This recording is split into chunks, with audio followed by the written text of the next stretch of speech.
TRS party బలోపేతానికి పనిచేసిన వ్యక్తినే నేను కూడా. ఆనాటి కేసీఆర్ వేరు, ఇప్పటి కేసీఆర్ వేరు. ఆనాటి కేసీఆర్కి తెలంగాణలో చేనేత కార్మికులు చచ్చిపోతుంటే భిక్షాటన చేసిన కేసీఆర్ ఆనాటి కేసీఆర్. ఇయాలటి కేసీఆర్ మారిన మనిషి, మనిషి, మన మనిషి కాదు.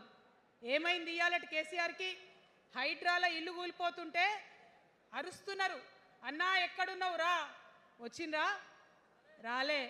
వెలుగుమట్ల ఇల్లు కూలితే వచ్చిండ్రా? రైతులకు వర్ష బీభత్సమై మొత్తం పొలాలు మునిగిపోతే వచ్చిండ్రా? చేవెళ్ళ దగ్గర బస్ యాక్సిడెంట్ అయితే వచ్చిండ్రా? ఎక్కడ చిన్న కష్టం వచ్చిన ప్రజలకు ఆ సారు రారు, ఆ సారు రారు. ఎందుకంటే ఆయన మారిన మనిషి, మనిషి, గుంటనెక్కల తోడేళ్ల చేతిలో ఖైదీ అయినటువంటి మనిషి, మన మనిషి కాదు. బాధతో, దుఃఖంతో, ఆవేదనతో చెప్తున్న మాట, సంతోషంతో చెప్తలేని ఈ మాట నేను. అట్లాంటి కేసీఆర్ ఎట్లా ఉండే ఒకప్పుడు?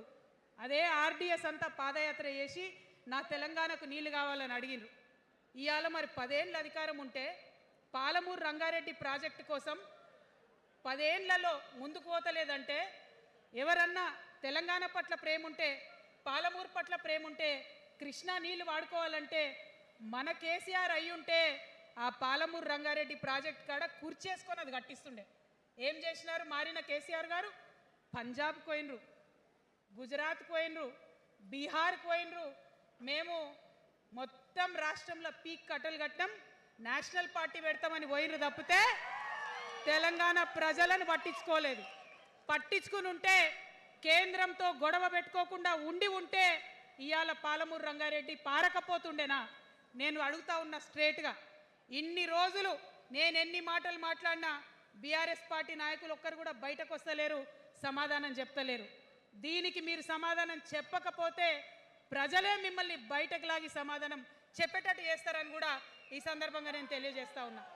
ఒకటే మాట అడుగుతున్నా, మన కేసీఆర్ అయ్యుంటే ఆనాడు తెలంగాణ బిడ్డలు కష్టపడితే బయటకు వచ్చి నా బిడ్డలకు ఇబ్బంది అవుతుందని కొట్లాడిన వ్యక్తి, సింగరేణి గనిలో ఒక కార్మికుడు చనిపోతే అక్కడి దాకా పోయి చూసి వచ్చినటువంటి వ్యక్తి. మరి తెలంగాణ వచ్చినాక ఏమైందా ప్రేమ? అధికారం ముందు మమకారం తగ్గిపోయిందా? ఏం జరిగిందని నేను అడుగుతా ఉన్నా. ఎందుకు ఈ మాట చెప్తా ఉన్నా అంటే, ప్రేమ నాకు కూడా ఉంది. నాకు తండ్రి కావచ్చు, అది వేరే విషయం. కానీ ఒక రాజకీయ నాయకుడిగా వారు ఈ మధ్య రాజకీయ పరిణితి కోల్పోయి మాట్లాడుతూ ఉన్నారు. కేటీఆర్ గారు మాట్లాడిందంటే ఓకే అనుకోవచ్చు, ఆయనకు పెద్ద తెలియదు పాపం. కానీ కేసీఆర్ గారు అనే మాట ఏంటంటే, ప్రజలు తప్పు చేసిండ్రు. ఓకే, ఒక సెకండ్ నేను ఒప్పుకొని దాన్ని, ఒక సెకండ్ అనుకుందాం.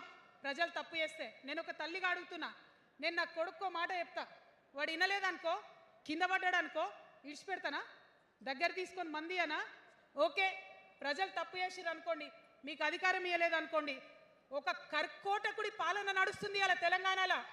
ఇబ్బంది పడుతున్నారు ప్రజలు, గోసపడుతున్నారు, ఏడుస్తున్నారు. ఇండ్లు అన్నీ ఉండి ఇండ్లు గూలగొడుతుంటే, అర్ధరాత్రి ఇంటి మీదకి వచ్చి ఇండ్లు గూలగొడుతుంటే ఆదుకోవాల్సిన అమ్మలాంటి మన పాత కేసీఆర్ ఏడి? ఎక్కడున్నాడు? ఇది మనం అడగాల్సింది. అందుకోసమే నేను ఈ నిర్ణయం తీసుకున్నది. నన్ను పార్టీలోంచి బయటకేస్తే నేను వెంటనే పార్టీ పెట్టలే. ఆనాడు కూడా చెప్పిన, నేను ఆలోచన చేస్తున్నా, మారతారేమో అని చూసిన, పదే వేచి చూసిన. ఇవాళ నన్ను పార్టీలోకి వెళ్ళి సస్పెండ్ చేసి 10 నెలలైంది. నాకు నిజంగా మంచిగానే అయింది. ఎందుకు తెలుసా? ఆనాడు ఉద్యమకారులను ఇబ్బంది పెడుతుంటే నేను ఇంకా గట్టిగా మాట్లాడలేదు. ఆనాడు మీకు జరిగింది, ఇవాళ నాకు జరిగింది. కొత్త ఏం లేదు. కేసీఆర్ కోసం, టీఆర్ఎస్ పార్టీ కోసం, ఆనాడు తెలంగాణ ఉద్యమం కోసం ఇండ్లు అమ్ముకొని, భూములు అమ్ముకొని, ప్రతి ఊర్లో టీఆర్ఎస్ కండువా వేసుకొని పోరాటం చేసినటువంటి కార్యకర్తలు ఎక్కడున్నారు ఇవాళ?